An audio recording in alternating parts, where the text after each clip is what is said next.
तो पिछले वीडियो में हम लोगों ने प्रॉब्लम नंबर 14 को डिस्कस कर लिया था, ठीक है।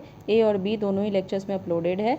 इस वीडियो में हम लोग प्रॉब्लम नंबर 16 को डिस्कस करेंगे, ठीक है, जिसके में कि आपको सोलेनॉइड गिवन है। सो देखिए क्वेश्चन क्या है, two long coaxial solenoid each carrying current I but in opposite direction. तो टू लॉन्ग कोएक्सियल सोलेनॉइड्स है जिसमें कि करंट जो है दोनों का अपोजिट डायरेक्शन में है, as shown in figure 42। So the inner solenoid is radius A and has N1 turns per unit length, and outer one has the radius B has N2 turns, ठीक है। Find B in each of the three regions, that is inside the inner solenoid, between them and outside both।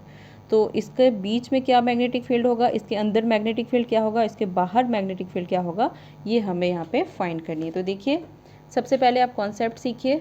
Magnetic field जब हम निकालना चाहते हैं solenoid का तो वो क्या होता है, देखिए ये आपका सोलेनॉइड है। Magnetic field due to solenoid B out जो होता है, बी आउट जो बाहर में जो मैग्नेटिक फील्ड होता है वो 0 होता है। बी इनसाइड कितना होता है, म्यू नॉट एन आई, ये एन जो है वो number of turns per unit length हो गया, आई जो है करंट हो गया, ठीक है। तो ये बी इनसाइड का वैल्यू आ गया और ये बी आउटसाइड का। तो चलिए ये कॉन्सेप्ट को अप्लाई करेंगे और देखेंगे कि हमारा क्या क्या वैल्यूज़ मिल रहा है inside, outside and between those two solenoids. सबसे पहले तो इनसाइड द इनर सोलेनॉइड देखते हैं, जैसे कि आर इज़ लेस देन ए। तो ये जो है वो ए रेडियस का है और दूसरा जो सोलेनॉइड है वो बी रेडियस का है। तो आर इज़ लेस देन ए यानी कि हम फाइंड करना चाह रहे हैं कि इस जो हमारा ये जो पॉइंट है इसमें हमारा मैग्नेटिक फील्ड कितना होगा। तो ये हमने यहाँ पे लूप ले लिया है, ठीक है। यहाँ पे अप्लाई करेंगे हम। देखिए magnetic field due to solenoid of radius A. So solenoid of radius A के वजह से ये जो आपका रेडियस है, छोटा वाला जो आपका रेडियस है सोलेनॉइड है, उसके वजह से मैग्नेटिक फील्ड क्या हो जाएगा इस रीजन में, वो होगा B is equal to mu naught N one I z cap, ठीक है। Magnetic field due to solenoid of radius B के वजह से क्या हो जाएगा, B is equal to mu naught N two I minus z cap direction में, ठीक है। यहाँ पे आपको डायरेक्शन कैसे कंसिडर करनी है वो भी देखिए।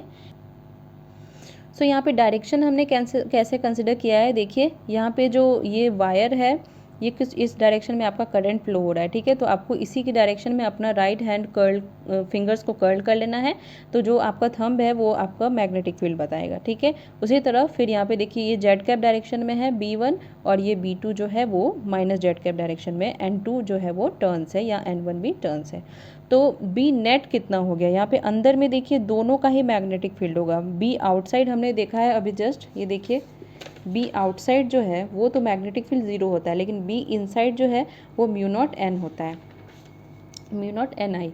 तो दोनों ही सोलेनॉइड के वजह से अंदर जो मैग्नेटिक फील्ड होगा वो आपको मिल जाएगा। This is B is equal to mu naught N one I and B is equal to mu naught N two I, ये 2 के वजह से, ये 1 के वजह से, ठीक है। सो बी नेट इनसाइड क्या हो गया, B net is equal to mu naught I n one minus n two, ये आ गया आपका इनसाइड दिस सोलेनॉइड। अब हम फाइंड करना चाह रहे हैं कि इसके बीच में कितना मैग्नेटिक फील्ड होगा, दोनों सोलेनॉइड के बीच में मैग्नेटिक फील्ड कितना होगा, ठीक है। सो बीच में फाइंड करने के लिए here magnetic field will not be due to N1। तो N1 की वजह से यहाँ पे मैग्नेटिक फील्ड नहीं होगा, क्योंकि बाहर जो है सोलेनॉइड के बाहर मैग्नेटिक फील्ड नहीं होता है, लेकिन ये N2 के अंदर तो मैग्नेटिक फील्ड होगा। N2 का मैग्नेटिक फील्ड यहाँ पे होगा, इसलिए सिर्फ यहाँ पे N2 को कंसिडर किया जाएगा, N1 को कंसिडर नहीं किया जाएगा, okay. So be out for N1 turns, be out 0 आ गया। तो बी नेट हमें कितना मिल गया, यानी कि magnetic field, net magnetic field is equal to minus mu naught N two I z cap direction में, ओके। उसी तरह फिर देखिए अगर आप बाहर की ओर फाइंड करना चाह रहे हो तो दोनों ही सोलेनॉइड की वजह से बाहर कोई भी मैग्नेटिक फील्ड नहीं होगा, ये कॉन्सेप्ट मैंने आपको बताया है। ये देखिए बी आउट जो है वो बाहर जो है मैग्नेटिक फील्ड नहीं होती है, इनसाइड जो मैग्नेटिक फील्ड होती है। So magnetic field due to both solenoid की वजह से बाहर जो मैग्नेटिक फील्ड होगा वो आपको 0 मिलेगा। This is B out is equal to 0। तो हमें इस क्वेश्चन में जो फाइंड करनी थी वो हमने फाइंड कर लिया। देखिए क्या फाइंड करना है, पहला तो इनसाइड हमने फाइंड कर लिया, ये आ गया, ओके। उसके बाद फिर हमें बीच में फाइंड करना है between them and outside both, तो ये हो गया outside both and between them, ये आपका मैग्नेटिक फील्ड निकल के आ गया, ठीक है। सो ये क्वेश्चन को आप एक बार खुद से प्रैक्टिस करिएगा तो आपको अच्छे से समझ में आ जाएगा कैसे मैग्नेटिक फील्ड को बाहर और अंदर लेनी है। तो ये आपका यहाँ पे कंप्लीट हुआ, ठीक है। नेक्स्ट वीडियो में हम लोग ये जो क्वेश्चन है ठीक है, ये कौन सा है, ये प्रॉब्लम नंबर 17, इसको डिस्कस करेंगे। ये जो प्रॉब्लम है, प्रॉब्लम नंबर 17, इसको डिस्कस करेंगे। ठीक है, that's it in this video. Thanks for watching.